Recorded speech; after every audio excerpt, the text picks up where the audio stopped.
bonjour à tous. On est vraiment ravis de vous voir aussi nombreux. Je ne m'attendais pas à que la salle soit fermée pour raison de sécurité parce qu'il y a encore une trentaine de personnes dans le couloir. Donc ravi de vous voir ici pour discuter tous ensemble d'économie circulaire. Je me présente très rapidement. Donc, je suis le CEO et cofondateur d'une start-up qui s'appelle Elozac. On est encore une jeune entreprise, nous n'avons que 3 ans. Et notre mission à nous, c'est de favoriser du coup l'économie circulaire, comme beaucoup de gens aujourd'hui présents ici, en rachetant et en revendant, enfin permettant en particulier de revendre facilement des produits électroniques, en particulier les produits Apple. On y reviendra rapidement, effectivement, notamment lors du premier débat. L'idée est assez simple, c'est qu'aujourd'hui, il est très facile d'acheter en ligne, très facile de surconsommer, mais il est beaucoup plus compliqué en fait d'avoir des solutions privées ou publiques lorsqu'on en vient à recycler, à revendre. Et nous, on veut mettre en fait vraiment déjà l'intérêt financier et ensuite l'expérience utilisateur au service des personnes pour qu'elles aient en fait des moyens logiques et qu'elles embrassent naturellement quelque part ces techniques-là et que ça ne soit pas juste un vœu pieux écologique. Voilà la mission d'Elozac. Petite information importante, la conférence en fait va se dérouler en 2 parties. Raphaël, je t'en prie, je viens t'installer. Tu es en retard, c'est pas normal, mais viens t'installer. La conférence du coup se déroulera en 2 parties. Donc tout d'abord, nous discuterons effectivement du sujet de l'accessibilité du coup de l'économie circulaire en particulier. Comment faire en sorte que cette économie circulaire devienne mainstream quelque part, qu'elle devienne vraiment un pan énorme de l'économie et pas juste quelque chose un petit peu, on va dire, réservé à des gens qui ont envie de s'engager, à des gens qui ont envie d'impact sociétal, mais quelque chose qui devienne vraiment un peu plus global. Et ensuite, on discutera de la scalabilité de ces modèles, quelque chose qui est forcément très lié. Est-ce qu'on peut vraiment faire du business et devenir une grosse boîte rentable avec beaucoup de chiffre d'affaires, avec tous ces gros mots-là, lorsqu'on est dans l'économie circulaire? Donc on va commencer la première partie. Donc pour ça, on a la chance aujourd'hui, et je vous remercie beaucoup d'être présent. Tout d'abord d'avoir avec nous donc Jeanne qui est Project Director chez Phoenix. Sûr que vous avez déjà entendu parler de cette magnifique entreprise. Donc je vais lire mon petit texte de présentation comme un bon élève. Du coup, Phoenix est une entreprise sociale qui accompagne ses clients professionnels, donc grande distribution industrielle et secteur événementiel notamment, dans leur transition vers le tournant de l'économie circulaire, en répondant avec les solutions les plus innovantes et adaptées à leurs problématiques de réduction de gaspillage et de valorisation des déchets.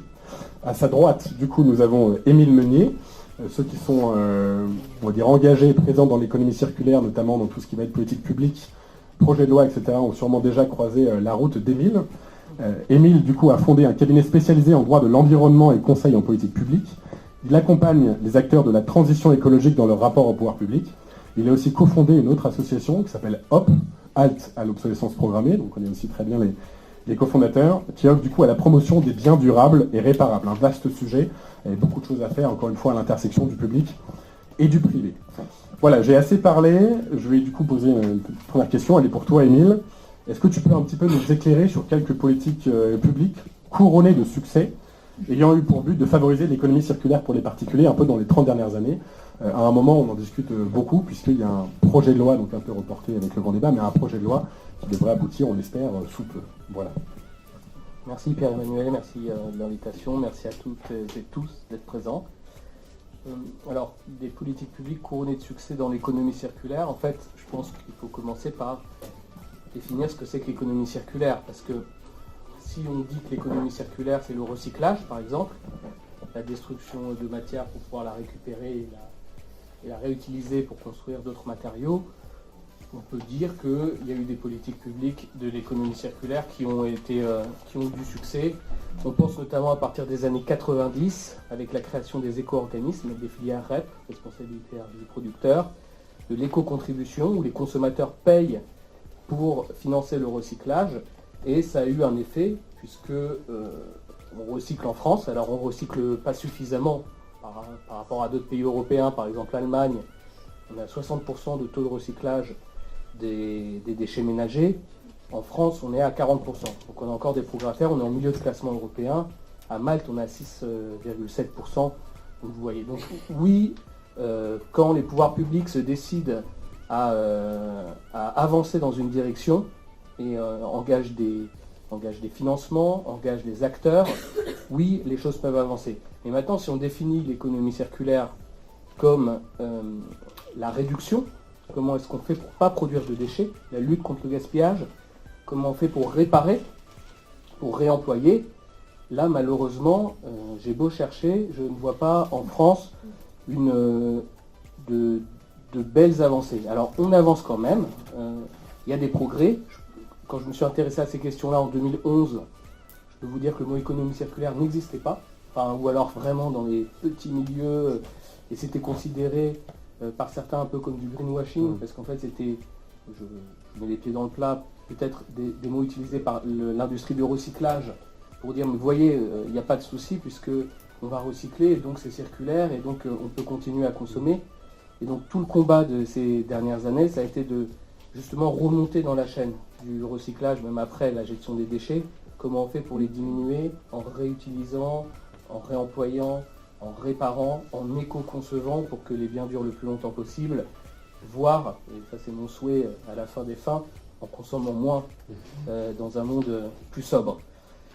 Donc, sur ce point-là de l'économie circulaire, malheureusement, ou heureusement, je ne sais pas, vous êtes des entrepreneurs, donc on va le voir du côté positif, et d'ailleurs la question que j'aime bien parce qu'elle était positive, tout est à faire et il y a énormément d'opportunités. Je finirai juste, par peut-être quand même une politique récente qui, à mon avis, est une belle chose dans la lutte pour réduire, dans le combat pour réduire les déchets, c'est la lutte contre le gaspillage alimentaire. Il y a une prise de conscience, Phoenix, je pense qu'il est à la pointe, pourra mieux en parler que moi, mais il y a une prise de conscience il y a 5-6 ans. Il y a eu une proposition de loi qui a mis du temps à aboutir, c'est la loi Garot, et qui a fini par aboutir. Et derrière, sans rentrer dans les détails techniques, ça a quand même permis des vrais changements, des vraies modifications des comportements, et notamment des grandes surfaces. Donc encore une fois, ce que ça veut dire, c'est quand on veut, on peut. Mais il y a des résistances, on en parlera peut-être après. Merci beaucoup. J'en profite, vu qu'on a un format quand même assez réduit, même si vous êtes nombreux. On veut ce format un peu interactif, donc n'hésitez pas, je modérerai s'il y a un peu trop de questions, mais n'hésitez pas à directement un peu réagir, voilà, et de profiter un peu de l'expertise de nos invités, que ce soit vraiment interactif. N'hésitez pas à me couper si je suis trop loin. Ça marche, j'hésiterai pas. Voilà, on n'est pas sur une scène lointaine, donc n'hésitez pas à profiter effectivement de la connaissance de nos invités. Transition du coup parfaite quand on parle de gaspillage alimentaire.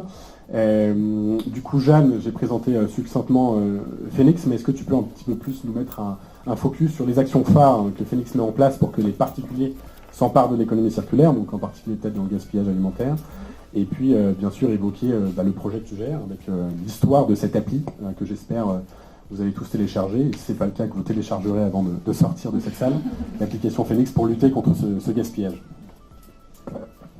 Merci Pierre-Emmanuel, bonjour tout le monde. Moi si vous ne m'entendez pas.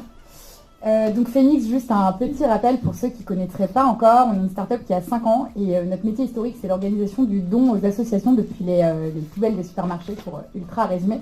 Donc au départ on a un métier très très opérationnel et très B2B, donc qui n'est pas du tout en contact avec le consommateur. Cependant, même historiquement de notre activité B2B, on a réussi à déjà s'adresser aux consommateurs très rapidement en créant en fait du contenu. Une de nos premières façons de nous adresser aux consommateurs, c'est de sensibiliser, c'est d'expliquer. Donc c'est de redonner à voir les chiffres chocs du gaspillage alimentaire, 30% de la production mondiale de nourriture part à la poubelle alors qu'elle est encore consommable. Donc on a encore des chiffres comme ça et un rôle d'évangélisation on va dire. Mais par ailleurs, au fur et à mesure de ces 5 ans de développement, Phoenix a développé des filières qui permettaient aux consommateurs d'agir. La première, et qui est maintenant un projet qui a 1 an et demi, c'est un projet qui s'appelle les épiceries Nous Anti-Gaspi. Donc vous connaîtrez probablement pas parce que ce sont des épiceries physiques qui sont uniquement présentes en Bretagne pour l'instant, qui elles en fait se fournissent uniquement auprès des fournisseurs, des grossistes et des transporteurs qui n'ont pas pu délivrer leurs marchandises à des supermarchés. Ils partent des quantités astronomiques de nourriture et de non alimentaire également à la poubelle dans ces circuits-là. Donc Phoenix s'est attaqué à la fois à un maillon de la chaîne supérieure et aussi permet aux consommateurs d'acheter anti-gaspillage et d'acheter 30% moins cher. Donc c'est aussi un geste social relativement important qui nous tient beaucoup à cœur. Donc le projet des épiceries Nous Anti-Gaspi, c'est le premier projet B2C de Phoenix. Et moi, effectivement, comme disait Pierre-Emmanuel, je suis responsable chez Phoenix du projet d'application mobile, qui est un tout nouveau projet et qui est en fait issu des constats qu'on a fait sur le terrain de notre métier historique. Donc dans le métier historique du don, qu'est-ce qui se passe? C'est une association qui va passer tous les jours récupérer dans un supermarché un camion d'invendus. Simplement, dans les petits supermarchés citadins, les quantités sont trop faibles pour rentabiliser le coût de la logistique pour une association. Donc clairement, une asso va jamais se déplacer pour l'équivalent de 10, 15, même 20 repas. C'est beaucoup trop peu, bien trop peu pour rentabiliser cette logistique-là. Du coup, la solution qu'a trouvée Phoenix, c'est d'organiser la logistique en interne. Mais c'est la même chose. La logistique, ça, surtout du dernier kilomètre, pour ceux qui ont déjà travaillé dans la logistique, ça a un coût énorme. Et j'en sais quelque chose. Ça a un coût très important. Donc, même organisée par Phoenix, on ne peut pas passer tous les jours faire des collectes dans les supermarchés et être rentable. Du coup, l'application, elle est née de ce constat-là, qu'il y avait toute une partie des invendus alimentaires qui terminaient quand même à la poubelle. De ce fait-là, on s'est dit, il faut qu'on décentralise la collecte aux personnes les plus à même de la décentraliser, c'est-à-dire les citoyens, tout en créant du coup un moyen d'engagement simple pour tout le monde et un moyen d'accéder du coup à de la nourriture et d'ailleurs du non alimentaire, mais c'est vraiment marginal, à de la nourriture à sauver, encore consommable et très bonne, à moins 50%, moins 60% sur son chemin en rentrant du travail, en allant au boulot le matin, en repartant, voilà. Donc voilà l'idée de l'application Phoenix et voilà le pouvoir qu'on donne aux consommateurs, et on va essayer de donner de plus en plus d'informations. On est en train, du fait de cette nouvelle activité B2C, de créer un blog engagement citoyen où chacun peut donner un peu ses astuces d'engagement au quotidien pour une économie circulaire, une consommation, on va dire, plus raisonnée. Voilà. Merci beaucoup. Jeanne, c'est vrai que c'est passionnant comme histoire parce que le gaspillage alimentaire, et on voit la transition entre la politique publique et le privé, est quelque chose qui nous scandalise en fait profondément, et donc vraiment un premier point à adresser. Nous chez Lezac, on espère que ça va aller aussi sur d'autres produits. C'est vrai qu'il y a quelque chose, une pensée un peu débile, mais je vais vous la partager quand même. Lorsqu'on va dans un magasin, tout simplement en retail, achat, vêtements ou tout n'importe quoi, aujourd'hui, tout est fait évidemment pour nous pousser à acheter. On voit très rarement en fait quelque chose de conceptuel, quelque chose d'expérientiel, quelque chose d'agréable dans le magasin qui pousserait en fait naturellement avec toutes les techniques de user experience, d'intérêt, peut-être de bon d'achat derrière, qui pousserait le consommateur à ramener ses produits, à y trouver un intérêt et avoir envie d'y aller. C'est des choses effectivement. On était en Chine avec mon associé il y a 2 semaines. Il y a des choses qui sont extrêmement poussées, notamment l'expérience en retail sur l'achat. On espère qu'un jour, on croise les doigts et on va s'y atteler avec les Lezac, ce sera quelque chose qui devienne vraiment, encore une fois, mainstream pour les particuliers, que ce soit online ou offline. Et si vous avez des idées à l'issue de cette conférence, n'hésitez pas à venir nous les partager. J'enchaîne avec une question pour Émile. C'est vrai qu'on le voit aujourd'hui à ProDurable avec tous ces beaux projets. On le voit aussi dans la rue avec beaucoup de climate actions, beaucoup de personnalités qui deviennent publiques, qui dénoncent en fait les problématiques liées au climat, liées au recyclage, avec notamment ce phénomène de cette jeune suédoise, Greta Thunberg. Tout le monde semble un petit peu pointer du doigt ces problématiques en disant qu'il faut agir, il faut agir. On a aussi le phénomène des pétitions. Et pourtant, évidemment, ça met du temps. Et c'est pas si simple. Émile, pourquoi, en fait, pour toi, cette transition vers cette économie circulaire qui semble la solution, qui semble vraiment logique, et on devrait tous, en fait, finalement arrêter de consommer et changer du jour au lendemain, pourquoi elle prend tant de temps et qu'est-ce qui pourrait, en fait, l'accélérer? C'est une question, finalement, assez candide, mais finalement, pourquoi il n'y a pas ce matching entre la volonté globale, la volonté publique, avec des records de pétitions, par exemple, et le concret derrière? Alors, je reviens encore à la définition de l'économie circulaire. Celle que je prends, qui peut être discutée, c'est celle comment est-ce qu'on fait pour allonger la durée de vie de nos produits et réduire le gaspillage. Si on part de ce postulat-là, déjà pourquoi est-ce qu'il faut allonger la durée de vie des produits? C'est simple, c'est toujours quelques chiffres qu'il est bon de rappeler. C'est 1/4 de nos émissions de gaz à effet de serre. C'est aussi tous les appareils qui nous entourent, la production, l'utilisation, le transport, etc. C'est aussi évidemment la matière mobilisée. Et on parle beaucoup du réchauffement climatique, mais il va bientôt. On parle aussi de la diminution de la biodiversité, de la perte de la biodiversité. Et bientôt, c'est l'épuisement des ressources naturelles, qui est la prochaine vague et qu'on commence à anticiper. Et on voit bien donc qu'un autre rapport aux choses va permettre à la fois de lutter contre le réchauffement ou le dérèglement climatique et aussi préserver nos ressources et évidemment la biodiversité puisqu'on connaît les conditions dans lesquelles on va puiser les ressources. Une fois qu'on a dit ça, comment est-ce qu'on en est arrivé? Je vais rien inventer en disant que c'est notre société de surconsommation qui nous a poussé à la croissance et donc évidemment on se rend compte que ce n'est pas inné à l'être humain. Pendant des millénaires, les êtres humains ont pu vivre dans un semblant d'équilibre en tout cas. Et donc on voit bien que derrière, c'est une bataille culturelle qui se mène. Et donc pousser à la consommation, c'est pas venu par hasard. C'est des politiques publiques qui ont pensé à un moment, à tort ou à raison, on peut en discuter, mais c'est toujours plus facile de faire l'histoire depuis le présent, qu'il fallait qu'on consomme pour créer de la croissance, qu'on peut redistribuer derrière. Et puis derrière, la gauche disait, écoute, avec de la croissance, on peut redistribuer. La droite disait, bah cool, avec la croissance, on peut s'enrichir et donc s'épanouir individuellement. Je caricature à grands traits. Mais ce qui est certain, c'est qu'il va falloir changer de paradigme. Et donc, une des solutions pour accélérer les choses, c'est évidemment gagner la bataille culturelle. Alors ensuite, on peut rentrer dans les détails des mesures qui peuvent permettre de gagner cette bataille culturelle. Mais il y a des choses qui vont se faire par les initiatives privées. Il ne faut pas non plus tout attendre. Il ne faut pas attendre grand-chose même des pouvoirs publics, parce qu'avant tout, c'est nous, citoyens, évidemment, qui pouvons faire bouger les choses, les entreprises, les associations, et notamment quand on est une start-up et qu'on monte, bah, évidemment, si on commence à se positionner sur un business, comme tu le disais, ou comment est-ce qu'on fait pour améliorer la collecte, comment est-ce qu'on fait pour améliorer la durabilité, comment est-ce qu'on fait pour partager un bien à plusieurs, l'économie collaborative ou l'économie de fonctionnalité, se servir de l'usage plutôt qu'acheter. Tout ça, ce sont des outils qui vont permettre d'accélérer les choses.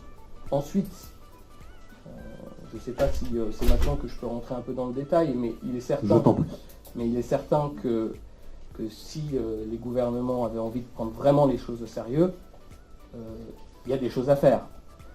Lorsque on privilégie l'achat plutôt que l'usage, c'est un choix politique. Je vais vous donner ça peut-être un peu technique, mais ça illustre les choses. Exactement ce que je viens de dire. Dans les années 70, il fallait faire un choc de la demande, et donc l'État a mouliné et s'est dit, on va permettre de rembourser la TVA aux collectivités qui achètent des biens. Donc par exemple, une collectivité qui achète un engin de chantier va pouvoir se faire rembourser par la TVA. Ce n'était pas forcément acquis, puisque la collectivité est un bien public, ce n'était pas forcément dit qu'il soit soumis à la TVA. Ça a été une politique publique. Résultat des courses, les collectivités ont commencé à acheter des choses, des engins de chantier, etc. Ça a créé de la croissance. Tant mieux, avant on fabriquait les engins de chantier en France. Maintenant, c'est plus le cas.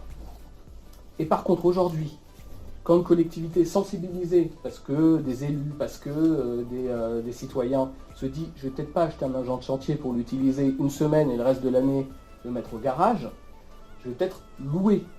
Sauf que quand on loue l'engin de chantier, ce n'est pas déductible de TVA.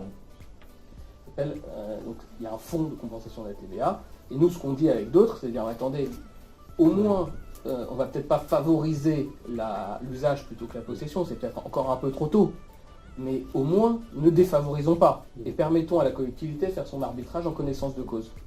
Du coup aujourd'hui, comme c'est bien les politiques publiques, quelle est la place qui est faite pour l'économie de la fonctionnalité, qui est quand même un peu le pilier, si je puis dire, le plus abouti, on parle de l'utilisation et du recyclage. C'est quoi au-delà de la feuille de route sur l'économie circulaire qui laisse très de place, me semble-t-il. Comment la politique publique s'empare de ce sujet de l'économie de la fonctionnalité en fait? C'est vraiment un changement de paradigme qu'on doit attendre quand même. Aujourd'hui, je vous le dis, pas grand-chose. Là, c'est une mesure parmi d'autres. Il y a eu quelque chose dans la loi de transition énergétique, c'est en 2015. C'est qu'avant c'était pire que ça, c'était qu'on ne pouvait même pas accorder, les collectivités, les banques, etc. avaient du mal à accorder des financements aux entreprises qui se mettaient dans ces business. Pourquoi? Parce qu'elles ne possédaient pas grand-chose. Et donc, comme elles n'avaient pas de capital, on sait très bien que pour obtenir des prêts, etc., c'est quand même en partie adossé sur les actifs de l'entreprise. Et sans actifs, on avait du mal à avoir des subventions des prêts. Donc on a fait passer, par exemple, dans la loi à l'époque, je me rappelle, un truc, le principe de non-discrimination. Mais bon, c'est une loi. Après, il faut que derrière, il y ait des circulaires, des contrôles, etc. Mais effectivement, ce que vous dites est tout à fait juste. Il y a énormément de choses à faire encore. Et je pense que c'est la bonne direction. Je voudrais juste quand même, j'attire la réflexion sur, c'est une réflexion que j'ai en ce moment, le tout économie de fonctionnalité, c'est-à-dire le tout location, pour aller vite. Oui, je suis d'accord. C'est pas du tout que ça. Mais on le raccourci absolument pas. Ouais. Ça peut aussi poser des questions, parce que lorsqu'on est pris par un contrat, lorsqu'on possède une chose, mine de rien, on la possède. Et donc, on peut aussi la réparer, elle nous appartient, etc. Lorsqu'on est pris par un contrat, c'est le juriste qui vous parle, j'ai défendu des commerçants qui avaient loué, par exemple, on nous vendait des copies, et non pas une imprimante. Nombre de copies. Voilà. Et je peux vous dire que les contrats avec lesquels ils sont liés, c'est des contrats qui en mettent certains à genoux. Et donc, il faut faire très attention aussi, quand on parle là-dessus, que les pouvoirs publics se contrôlent, parce qu'il y aura toujours un fort et un moins fort. Et si le fort a un contrat qui le surprotège pour louer ses kilomètres, pour louer sa lumière, etc., on va retrouver des problèmes. Donc oui pour l'économie de fonctionnalité d'un point de vue écologique, attention aussi au rapport de force et au droit contractuel qui va derrière. Merci beaucoup Émile, merci pour la question.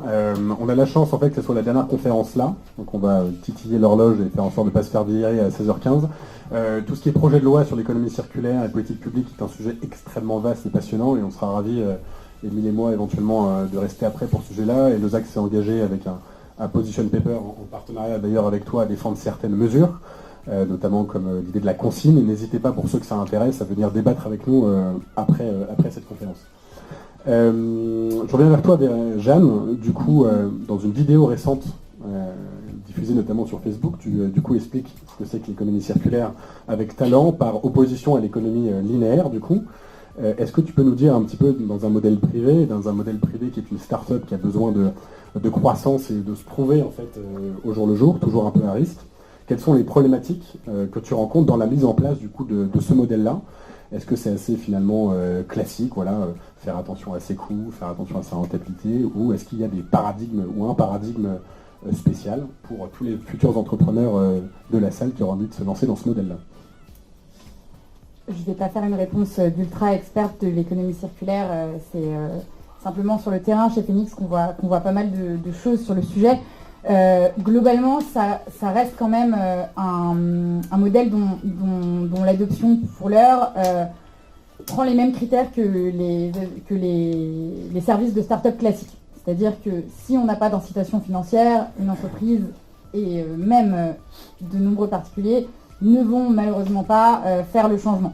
Le plus gros frein, enfin il y a plusieurs freins en fait à la conversion à l'économie circulaire. Le premier, c'est celui dont je parlais tout à l'heure, qui est la logistique et l'organisation. En fait, transitionner vers l'économie circulaire pour le B2B, donc pour un commerçant, pour un supermarché, ça demande des changements organisationnels. C'est exactement pour ça qu'un acteur comme Phoenix existe, qui est censé faire changer les organisations en interne, accompagner pour trier correctement et donc du coup rediriger chaque déchet, chaque invendu vers les bonnes filières, le don, l'application pour les consommateurs, la revalorisation en alimentation animale.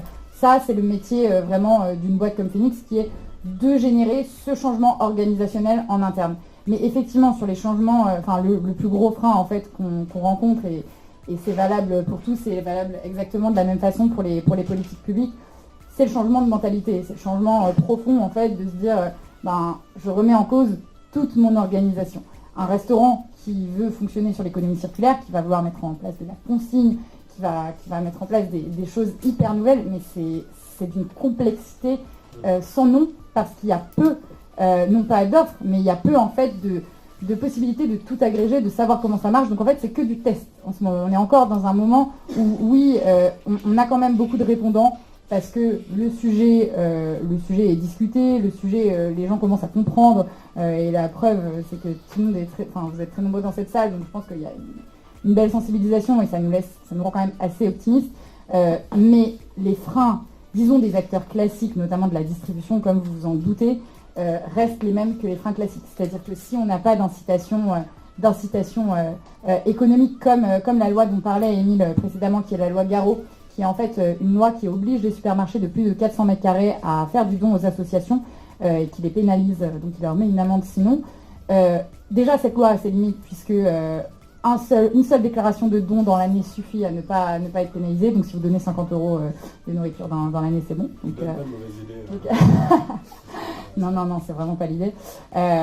Et par ailleurs, donc en fait, les incitations effectivement publiques sont aussi un biais de sensibilisation qui est quand même assez fort et qui manque pour l'instant. D'où le rôle du consommateur en fait, qui en changeant sa consommation va lui du coup faire changer de fait les grands groupes et tous les acteurs de pouvoir qui vont devoir forcément s'adapter à ces nouveaux modes de fonctionnement, de consommation. Voilà, je ne sais pas si je développe sur d'autres trucs, mais je pense qu'Émile voulait compléter. Je voulais juste rebondir sur ce que tu disais. On voit donc le rôle des consommateurs, on voit le rôle finalement d'éducation. Il y a aussi des masses en présence qu'il est difficile de faire bouger. Ça répond peut-être aussi à ta question de comment on accélère les choses. C'est-à-dire que même si on voulait accélérer les choses, on ne peut pas faire contre non plus des logiques des acteurs existants qui créent de l'emploi, qui créent une forme de richesse, qui ont de l'influence, qui ont aussi une forme aussi de mainmise sur le mot peut-être un peu fort, mais sur notre système normatif. Et pour cause, le système normatif s'est construit avec ces acteurs. Donc c'est bien pour ça qu'on parle de transition, comment est-ce qu'on bascule et comment basculer. Et dans l'économie circulaire, vous connaissez ça sûrement aussi bien que moi, mais il y a de l'éco-conception à la gestion ultime de déchets, c'est l'incinération, la valorisation énergétique ou matière, etc. Et donc à chaque fois, comme c'est des vases, il y a quelque part c'est des vases communicants. Si vous mettez plus vers la réparation, vous enlevez au recyclage. Si vous mettez plus sur le recyclage, vous enlevez à l'incinération. Et à chaque fois, vous avez des acteurs en place qui vont voir les gouvernants, les parlementaires et tout, qui vont dire attention, si vous nous réduisez notre tonnage, si vous nous réduisez la matière qu'on utilise, que ce soit pour valoriser énergétiquement, incinérer ou pour réparer, etc., vous allez créer des trous. Et donc, on voit bien que si on veut changer les choses, c'est tous ensemble. C'est toujours plus facile quand on est un acteur, notamment associatif, ou un écolo engagé comme moi, de dire il y a un méchant, c'est l'incinérateur. Enfin, l'incinérateur, il est quand même là, sinon les déchets, ce seraient des montagnes au bord du périphérique. Donc maintenant, c'est comment est-ce que tous ces acteurs n'y perdent pas trop? Comment est-ce que, par exemple, les éco-organismes qui ont en charge le recyclage soient intéressés à la réparation, soient intéressés au réemploi, soient finalement intéressés à qu'il y ait un peu moins de matière qui aille comptabiliser leur tonnage pour recycler et donc les financer. Et ça, on ne peut le faire que tous ensemble. Oui, bien sûr, avec chaque acteur qui trouve effectivement son intérêt au long de la chaîne et faire switcher un petit peu tout le monde. On va passer sur du coup le deuxième thème, qui est forcément donc thème vraiment business. Je vais présenter du coup nos deux nouveaux intervenants. Rémi, est-ce que tu peux faire switcher la slide, s'il te plaît, pour que vos visages apparaissent? Magnifique. Donc tout d'abord Raphaël qui est en bout de table. Donc Raphaël est un entrepreneur français passionné d'environnement, je pense que le terme passionné est adéquat. Il a cofondé Circulaire en 2014 afin de créer le premier réseau international des startups de l'économie circulaire. Il a parcouru plus de 20 pays pour rencontrer 150 entrepreneurs sur la thématique et animé plus de 50 conférences à l'international. Aujourd'hui avec Circulaire, Raphaël fait le pont entre les startups, donc du coup de l'économie circulaire, et les grandes entreprises pour qu'elles puissent construire ensemble des solutions pour une économie respectueuse de l'homme et de la planète. Donc vraiment ce pont et ce lien entre modèle de grands groupes et start-up qui est particulièrement intéressant pour notre thématique du jour. Et à sa droite, Rémi Giraud, donc, qui est expert sur le marché de la téléphonie mobile depuis plus de 20 ans. Il a accompagné tout d'abord les mouvements commerciaux de marques leaders tels que Samsung et LG. Très intéressant cet exemple parce qu'on est vraiment du coup dans le modèle de la consommation, dans des modèles industriels de masse. En 2014, il a rejoint un groupe d'investisseurs anglais pour lancer la marque Kazam, puis Wiley Fox en France et au Benelux. Et en 2018, sa carrière marque un tournant, il décide de rejoindre le groupe Potentia, que potentiellement les experts du reconditionné connaissent, et de prendre la direction du coup de la filiale Eugen, spécialisée du coup dans le recyclage de smartphones, de tablettes et de PC. Tout cet univers du reconditionné qui est l'OSAC, effectivement, on connaît par cœur puisqu'on est le premier maillon avec l'Acolex, qui est du coup un secteur assez phare et très présent d'ailleurs, notamment sur les salons de l'économie circulaire. La première question du coup est pour toi, Raphaël.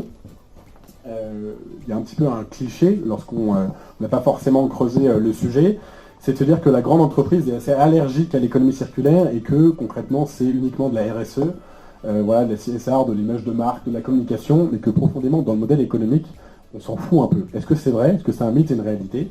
Et est-ce que tu peux nous raconter du coup qu'est-ce qui t'a poussé à en faire ton activité principale et donc je suppose d'en être assez persuadé toi-même? Merci Pierre-Emmanuel de m'inviter déjà et merci à toute l'équipe des Losac. Bonjour à tous. Est-ce que vous avez chaud? Moi j'ai chaud, c'est le réchauffement climatique, d'où l'importance de passer à l'économie circulaire. Et du coup, oui, je suis convaincu que l'économie circulaire, ça va au-delà juste de l'image, et j'aimerais partager avec vous juste l'histoire d'une entreprise que certains d'entre vous doivent connaître. Qui dans la salle connaît Interface? Est-ce que vous pouvez lever la main? Ok, donc il y en a déjà quelques-uns. Mais je trouve que leur histoire est assez intéressante parce que ça montre à quel point l'économie circulaire peut être à la fois un relais de croissance vertueux et une source potentiellement de profit pour les entreprises. En fait, Interface, c'est l'entreprise leader mondiale des dalles de moquette éco-conçues. Alors c'est pas très sexy comme ça, mais aujourd'hui ils font 1 milliard de chiffre d'affaires et il y a 40% de chances que la moquette aujourd'hui dans le palais des congrès vienne d'Interface. Donc c'est une grosse entreprise. Et en fait leur histoire est assez intéressante. Dans les années 80, le CEO et fondateur c'est Ray Anderson. Il a monté Interface aux États-Unis. C'est une entreprise qui génère énormément de profits, tout va bien, et puis ils doivent répondre à un appel d'offres assez important. Ils répondent à cet appel d'offres et ils le perdent. Du coup, Ray Anderson appelle l'ensemble de ses employés en leur disant mais qu'est-ce qui s'est passé? Pourquoi on a perdu cet appel d'offres? Et un de ses collaborateurs lui dit bah écoute, il y avait une case Sustainability qui était présente et on n'était pas en mesure d'y répondre, donc on a perdu cet appel d'offres. À l'époque, pour Ray Anderson, le développement durable c'est un truc de hippie, ça l'intéresse absolument pas. Et son collègue lui dit bah, ce que je te propose c'est de lire ce livre de Paul Hawken qui s'appelle The Ecology of Commerce et ensuite on en reparle. Et dans ce livre, Paul Hawken explique à quel point si on allie business et développement durable, on peut mettre en place des innovations qui peuvent changer un marché entier. Ray Anderson va lire ce livre et quelques semaines après, il a une présentation devant l'ensemble de ses actionnaires et il va commencer, où il doit présenter les résultats annuels de l'entreprise, il va commencer son discours par cette phrase-là. Aujourd'hui, je ne vais pas vous parler de l'entreprise, je vais vous parler de la planète Terre, and she's in trouble. Et elle a un problème. Et en fait, il va donner sa nouvelle vision pour Interface, qui est de faire d'ici 2020 la première entreprise au monde à avoir un impact zéro sur l'environnement. Quelques semaines après, l'action d'Interface chute, on pense que Anderson est devenu fou et que l'entreprise va aller droit dans le mur. Et en fait, grâce au développement durable et à l'économie circulaire, en l'espace de 20 ans, ils ont quand même réussi à faire 450 millions d'euros d'économie et de devenir le leader sur leur marché. Et ils utilisent le biomimétisme, l'économie de la fonctionnalité, l'éco-conception, et c'est comme ça qu'ils ont réussi à avoir leur place de leader sur ce marché. Et c'est pour moi un des plus bels exemples qui montre que l'économie circulaire, au-delà de l'impact environnemental, ça peut être un vrai relais de croissance pour les entreprises. Là, je parle de Ray Anderson et d'Interface, mais il y a d'autres entreprises comme Patagonia qui fait 780 millions d'euros de chiffre d'affaires et qui est en train de passer devant Quicksilver, Billabong et toutes ces entreprises-là parce qu'ils sont restés très solides vis-à-vis de leurs valeurs qui sont très ancrées avec l'économie circulaire. On parlait d'obsolescence programmée et même on parle un peu de technologie. Des grands groupes comme Philips commencent à mettre en place des solutions qui s'appellent Light as a Service, où on ne vend plus le matériel électrique mais on le loue pour pouvoir récupérer la matière et le réutiliser. C'est ce que fait Michelin, ce que fait Xerox. Donc les grandes entreprises sont en train de se mettre dessus parce qu'il y a un relais de croissance important. Et donc pour répondre à ta question, pour moi ça va bien au-delà de la communication. C'est aussi potentiellement un relais de croissance vertueux. Merci beaucoup pour ces exemples éloquents. J'aurais pu citer les chiffres d'affaires de Phoenix et Lozak, je suis un peu vexé. Bien sûr. Mais bon. Rémi, du coup, comment Itensia, en soi, donc potentiellement tu peux nous représenter rapidement pour ceux qui ne connaissent pas, arrive du coup à vraiment rendre compatible le business, le chiffre d'affaires, parce qu'Itensia est une grande entreprise, et plus du tout une start-up, et croissance verte, et comment ça se voit aussi, j'ajoute une petite partie dans la question, auprès de ses clients, notamment tout ce qui va être bilan carbone, etc., comment ça se matérialise en fait dans cet écosystème-là. D'accord. Alors déjà, le business et la croissance verte, ça peut paraître un peu paradoxal, comme ça, sur le papier. Pour autant, on arrive à faire le pont entre le besoin du consommateur et finalement à créer de la valeur et répondre à une demande. Donc, pour revenir à ta première question, qui est Itensia, donc c'est un groupe qui a été créé en 92. Son fondateur est Yann Pinault et sa valeur de base, quand il a commencé ce métier, c'était de travailler sur la réparation. Il a tout de suite compris en 92 que réparer un produit, c'était recréer de la valeur. Recréer de la valeur, c'était au final le revendre au consommateur et qu'on avait une utilité encore pour son usage personnel.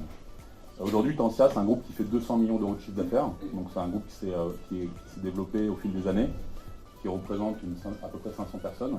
À la fin de l'année, ce sera le chiffre exact du nombre de salariés chez Itensia. Et la valeur a toujours été portée sur la réparation. Ensuite, on s'est développé sur d'autres business, bien entendu, mais le cœur du business est parti là-dessus. Alors pour répondre à la question comment rendre compatible finalement le business et la croissance verte, moi je vais synthétiser ça d'une manière assez simple. On ne peut pas aligner ces deux mondes s'il n'y a pas une demande forte et une offre. Donc la base de tout ça, c'est d'identifier la demande du consommateur. On ne peut pas tout recycler, puisque la valeur résiduelle des produits qu'on consomme, donc pas forcément une valeur. Donc le constat, il est simple, il faut déjà adresser un produit à valeur. Aujourd'hui, donc si je reviens sur la marque Gain, qui fait partie du groupe Itensia, c'est là-dessus qu'on est parti, c'est un modèle existant. C'est-à-dire qu'on a constaté que le marché de la téléphonie, que je connais bien, puisque tu l'as dit, ça fait un peu plus d'1 ans que je suis dessus, c'est un marché porteur où le consommateur a besoin d'un téléphone. Ça, c'est la base. En France, je prends juste un exemple, il y a 20 millions de mobiles, smartphones qui se vendent chaque année. Sur ces 20 millions de mobiles, depuis maintenant 3 ans, 10% sont représentés par des produits recyclés. Donc c'est un marché en croissance. Sur les 5 prochaines années, il va croître de 10 à 15%. Et donc là, c'est, voilà, je vous rappelle, le besoin, l'offre et la demande. Donc on est parti sur une forte demande de produits reconditionnés. Donc on a créé notre propre marque et on est allé sur ce modèle en rachetant des produits usagés qu'on a reconditionnés et qu'on a remis sur le marché. Donc voilà, la synthèse, c'est de dire qu'il faut une offre, il faut une demande, et il faut créer de la valeur autour de cette offre et de cette demande. Again, c'est l'exemple simple et efficace qui prouve que finalement, en recyclant un mobile, on peut le remettre sur le marché et satisfaire un client qui en avait une nécessité. Oui. Pardon, Non, on est vraiment du coup sur un modèle économique finalement assez classique et on revient en fondamentaux. Alors voilà, donc là on est sur un modèle assez classique. Les valeurs ajoutées de Gain sur la partie green, bien entendu, c'est d'utiliser des process industriels qui vont dans le sens de l'éco-recyclage, de la valorisation des déchets. Donc la modélisation qu'on a fait par rapport à Gain, c'est en effet de racheter des produits, de les reconditionner et bien entendu de minimiser l'impact carbone pour la planète en bien entendu réduisant le nombre d'accessoires à l'intérieur, le nombre de papiers aussi, et puis utiliser des cartons éco-recyclables et également des cannes pour les produits qui n'ont pas d'impact sur la planète. Voilà. Je vous en prie. Vous êtes sur le même créneau, c'est plutôt Apple, non? Alors, je me permets de répondre. En fait, nous, notre particularité, c'est un modèle C2B de collecte. Le point est qu'aujourd'hui, pour revendre un smartphone ou un produit électronique, vous avez des solutions qui existent, par exemple Le Bon Coin ou autre, mais il n'y a pas de service simple auquel vous avez confiance et qui est vraiment très simple d'utilisation. Donc Elozac, tout simplement, c'est une interface où vous pouvez estimer votre produit, et derrière, vous pouvez booker un coursier qui viendra chez vous à l'heure que vous souhaitez, ou au bureau. Vous pouvez l'envoyer aussi par la poste ou le déposer dans un point relais. On a un service client qui est à votre service pour vous rassurer, s'occuper de la transition de votre produit. Et donc du coup, nous, on va être plutôt fournisseur de effectivement boîtes comme Itensia, qui derrière va être dans la réparation continue. Nous, on est vraiment au service des particuliers aussi d'entreprise pour faciliter le début de la chaîne, vraiment sur cet aspect collecte. Voilà. Est-ce que j'ai bien répondu, Rémi? Complètement. Super. Raphaël, du coup, moi j'aimerais que tu nous racontes un petit peu le début du pipe commercial, un petit peu de circulaire. Qu'est-ce qui motive en fait un corporate à entamer une réflexion sur l'économie circulaire? Comment tu les alpagues? Et un petit peu, qu'est-ce que tu perçois quand tu commences à discuter avec eux? C'est quoi le début en fait de la réflexion? Qu'est-ce qui les empêche de dormir quand ils t'appellent? Ouais, 1, 2, 3. Alors sur les drivers qui poussent les grandes entreprises à faire de l'économie circulaire, je pense qu'on peut dire qu'il y en a peut-être 3 ou 4. Le premier, c'est le business. C'est bizarre, mais c'est comme ça. Pourquoi? Parce qu'aujourd'hui, ça devient financièrement intéressant d'avoir des modèles en boucle fermée. D'une part, on a de moins en moins de ressources, donc le prix de ces ressources est en train d'augmenter. Je ne sais pas si certains d'entre vous ont entendu parler du Global Overshoot Day, le jour du dépassement. C'est le jour dans l'année où on a consommé l'ensemble des ressources à disposition en termes de consommation. Et l'année dernière, c'était le 1er août. Donc concrètement, ça veut dire quoi? Ça veut dire que dans 5 ans, au rythme de production actuel, on n'a plus d'or. Dans 25 ans, plus de cuivre. Dans 60 ans, plus de fer. Donc le prix de ces ressources naturelles est en train d'exploser. Donc ça devient intéressant pour les entreprises d'avoir des modèles où potentiellement je loue mon produit, je le récupère et je le réutilise. Et puis de l'autre côté, une production de déchets exponentielle, mais qui va avec un coût de gestion des déchets qui est de plus en plus important. Et probablement une taxe sur le carbone qui viendra voir le jour et qui sera améliorée. Donc financièrement, ça devient très intéressant d'avoir ce circuit fermé. C'est la première chose, l'aspect business. Du coup, il y a aussi en parallèle un aspect législatif. Il y a quand même de plus en plus de lois, même si ça tarde à se mettre en place, qui sont promulguées et qui visent à aller vers l'économie circulaire. Je ne sais pas si vous avez entendu parler aussi de cette loi, il y a quelques mois, qui est passée sur la fin des plastiques à usage unique. Et donc là, concrètement, en 2020, plus de plastique à usage unique chez les entreprises. D'ailleurs, je trouve ça fou que pour un salon comme Pro Durable, il y a encore des bouteilles en plastique, mais donc voilà, on a encore beaucoup de Je me permets choses. juste de rajouter, c'est, excusez-moi, ces putains de badges avec les trucs en plastique. Ouais, c'est un truc de Sur dingue. toutes les conférences et salons, Pro Durable est magnifiquement organisé. Désolé pour leur gars, et vraiment il y a des très beaux acteurs. Mais c'est vrai que peut-être moi je vais monter un business dans ces trucs-là. Ils sont pas accompagnés pour concevoir l'événement. Voilà, je t'en prie. Ouais, donc voilà, bon, on a encore du chemin à faire, mais en tout cas, il y a des législations qui se mettent en place. Je pense que dernièrement, on l'a vu aussi, il y a de plus en plus de pression citoyenne et des consommateurs qui arrivent. Vous l'avez vu avec la pétition du siècle qui a été signée avec plus de 2 millions de personnes. Le World Cleanup Day, on n'a jamais mobilisé autant de personnes dans le monde. Il y a plusieurs millions de personnes qui sont mobilisées sur un événement lié à l'environnement. C'est une grande première. Et donc, en fait, nous, en tant que citoyens et consommateurs, au final, si on n'existe pas, les entreprises meurent. Donc, on n'est plus consommateur, on peut être consommateur et faire changer leur façon de produire leurs produits, tout simplement. Et puis, peut-être le quatrième facteur, je pense qu'il y a une vraie quête de sens au sein des entreprises. Et nous, ce qui permet de travailler avec ces grands groupes, c'est qu'il y a des entrepreneurs en interne, aussi bien chez Suez, chez Total, chez Coca-Cola. Il ne faut pas se dire qu'il n'y a que des diables chez eux. Il y a vraiment des gens qui sont en pleine quête de sens, qui se posent des questions, qui ont envie de faire bouger leurs entreprises, qui n'ont pas forcément envie de lancer une boîte, mais qui peuvent la transformer de l'intérieur. Et je pense qu'ils sont aussi puissants qu'une start-up.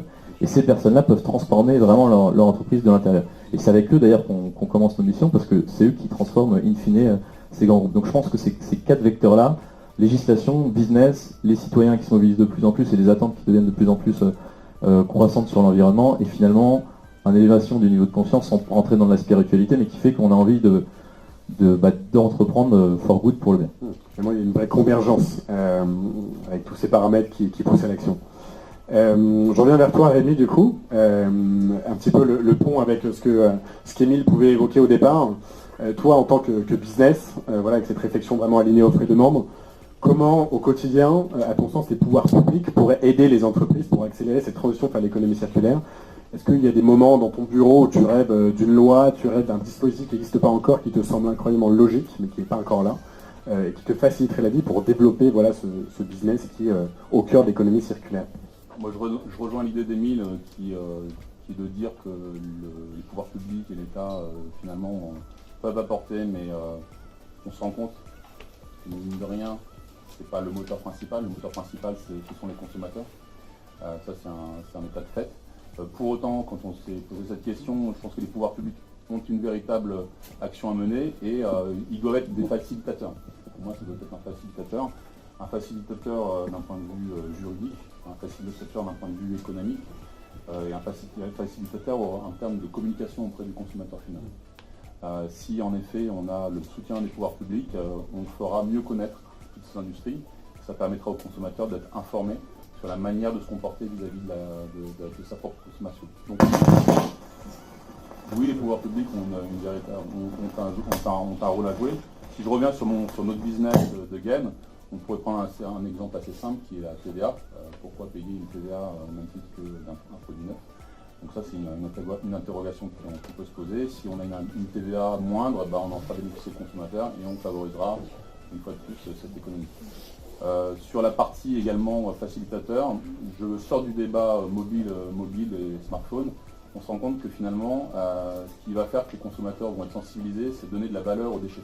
Aujourd'hui, on ne donne pas de valeur aux déchets. J'ai une quarantaine d'années, lorsque je déposais mes bouteilles pour aller chercher une consigne, une bouteille de Coca-Cola pour récupérer de l'argent, on pourrait l'imaginer sur d'autres secteurs.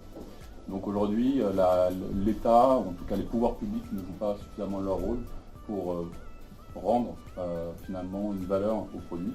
Et l'élément aussi qui me fait dire qu'on est loin d'arriver à une situation honorable pour le monde, c'est les industriels qui aujourd'hui, et j'en viens puisque mon passage a été bien entendu chez Samsung, LG et d'autres gros constructeurs, les industriels ne sont pas assez impliqués sur la manière de fabriquer les produits. Oui, tu voulais faire une petite réaction? Oui, pour rebondir, parce qu'il va y avoir une loi économie circulaire qui va arriver normalement avant l'été, probablement à la rentrée pour être examinée par le Parlement. Il y a des choses à faire, et notamment l'EOSAC propose plusieurs mesures, mais tous les acteurs qui travaillent sur ces questions-là, on commence à identifier les leviers d'action. Donc moi je vais vous en donner, après Après, évidemment, d'autres en auront d'autres, etc. C'est à mettre sur le débat public. Mais je pense qu'on ne peut pas faire l'exonération d'une réflexion sur la fiscalité. L'État peut faire beaucoup par la fiscalité. Il peut donner un cadre et orienter les comportements. Alors ça, évidemment, dans une mondialisation, on ne peut pas non plus faire ce qu'on veut, parce que derrière, il y a des concurrences qui se jouent au sein du marché intérieur. Donc, il faut tout de suite penser Europe, à minima. Mais en instaurant des vrais bonus-malus, alors ils peuvent prendre plusieurs formes. Ça peut être via l'éco-contribution, qui peut venir renchérir le coût d'un produit qui n'est pas éco-conçu. On pense à un téléphone qui ne pourrait pas bien enlever l'écran ou la batterie, etc. Ou on peut bonifier, il y a une TVA réduite sur la réparation. C'est quelque chose, vraiment maintenant tout le monde pousse dans ce sens-là. Moi je fais parier avec vous que ça verra le jour. Alors j'espère sur cette mandature, mais ça verra, c'est sûr que ça va arriver. Je pense aussi qu'on peut... on est devant un champ nouveau en fait. Donc tout est un peu... Il n'y a pas un pays qui a fait qu'on peut copier. Et donc c'est vrai que ça laisse à la fois des opportunités, mais à la fois il y a une forme d'inconnu. Par contre, ce qu'on peut faire, c'est déjà faire un benchmark, de voir dans chaque pays qu'est-ce qui fonctionne. Je vais vous donner un exemple. En Corée du Sud, l'empire Samsung, et ben pourtant, le vendeur et le fabricant sont obligés de garder 7 ans les pièces détachées. Comme ça, s'il y a un problème, pendant 7 ans, il doit pouvoir fournir les pièces détachées. En France, quand on demande cette mesure, on nous dit « Ah non, c'est pas possible, vous comprenez les coûts de stockage, etc. » Samsung le fait. En Angleterre, la garantie légale, vous savez, quand un bien tombe en panne après l'avoir acheté, etc., on peut le ramener, c'est 5 ans. Vous vous retrouvez en Allemagne, où vous avez, je l'ai dit tout à l'heure, 60% de taux de recyclage. On peut peut-être aller voir comment ils augmentent en Allemagne. Sur la TVA réduite, sur la réparation, alors pas toute la réparation, parce qu'il y a des questions européennes, mais là aussi on pourra avancer si vous avez des questions dans le détail. Mais la Suède a diminué sa TVA et son impôt sur le revenu, sur les activités de réparation. Donc on voit vraiment qu'on peut prendre des bonnes pratiques un peu partout, compacter tout ça et y aller. Et la loi économie circulaire, c'est l'occasion. Si on ne le fait pas maintenant, quand est-ce qu'on le fait? Je vous le dis, il n'y aura pas 36 lois écolo durant cette mandature. Il y a un momentum en ce moment, on le sent, donc c'est maintenant qu'il faut y aller. Et puis Émile Meulier ne sera pas là éternellement non plus, donc il faut en profiter.